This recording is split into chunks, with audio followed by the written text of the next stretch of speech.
We start with the Fox News alert. Right now, President Biden is meeting with world leaders on day one of the G7 summit in Italy. Yep, and this afternoon, the president will hold a rare press conference with the Ukrainian President Zelenskyy and answer questions for the first time since his son Hunter's conviction. Peter Doocy is live at the White House. Peter. Yes, this Biden-Zelenskyy press conference will be rare, and it will be short.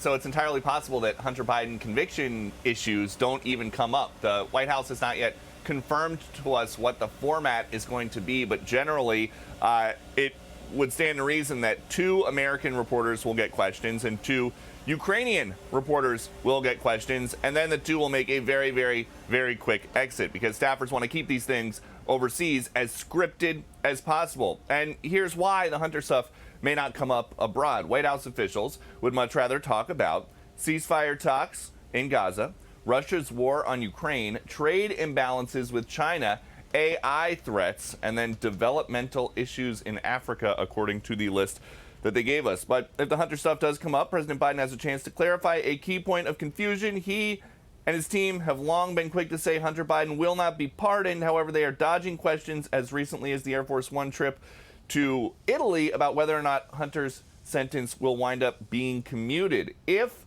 that wasn't going to happen, they could just say so, like they did with the pardon. It appears this could be a loophole through the no pardon promise. Hunter himself not traveling outside the country as he awaits sentencing, but it appears all of his adult children made the trip to Italy with Grandpa. White House officials will not confirm which Biden family members are on what is billed as an official trip.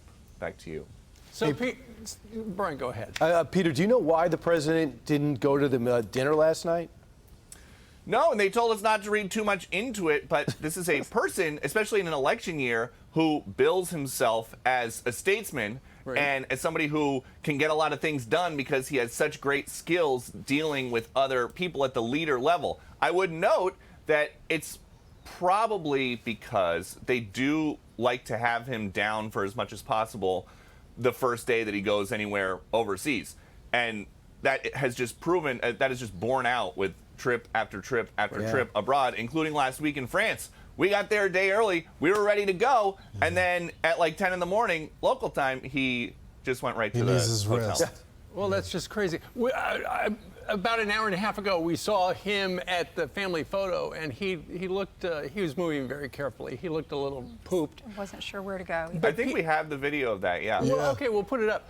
Peter, when this G7 concludes, he's going to be flying back. There's a Hollywood fundraiser, but there's a kind of a curious stop in the Washington, D.C. area for just 2 hours, right? Do we have any idea what that is? No, they got to refuel somewhere. But when you look at this video, the president seems like he is, as staff probably instruct him, just, we're going to take a picture and then get out of there as quickly as possible. But he's not just looking for his own staff. They've got the staffers of the leaders of the 7 largest economies. So he's looking out there. He's probably seen people pointing in a bunch of different directions. And it looks like he did.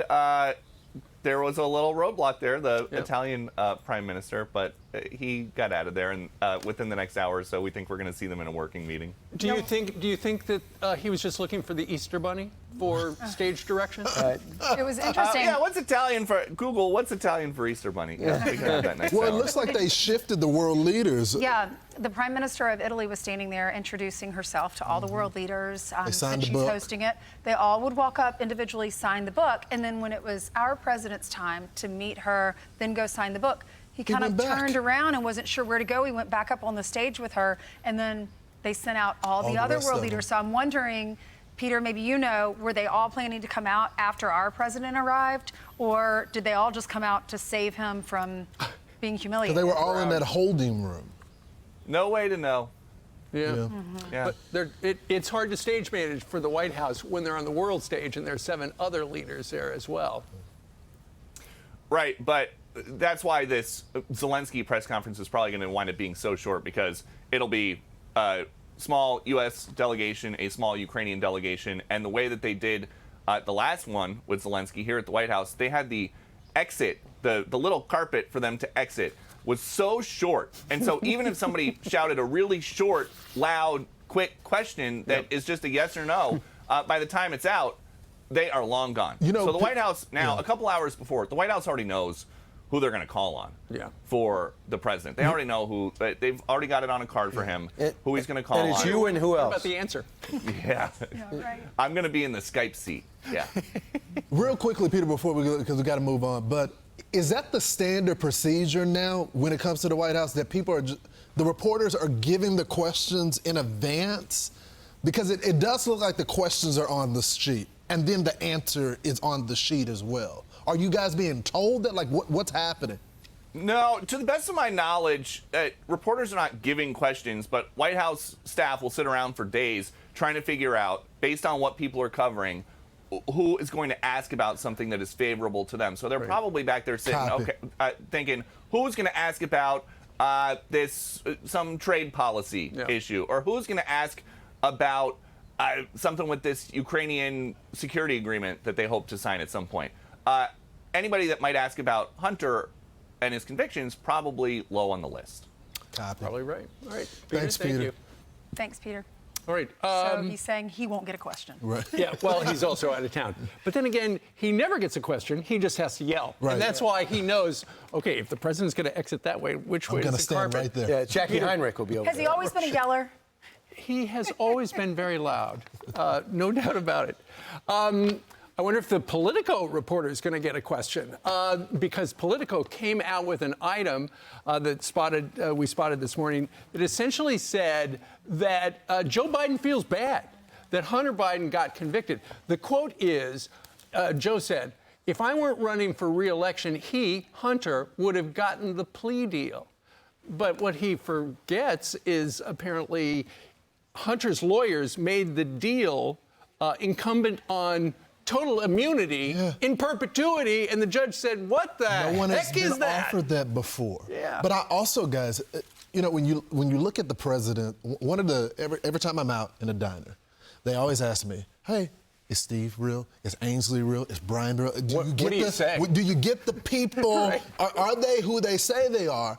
The president publicly has been acting like, "Oh, I accept the verdict." You know, there's nothing political The rule about of it. law.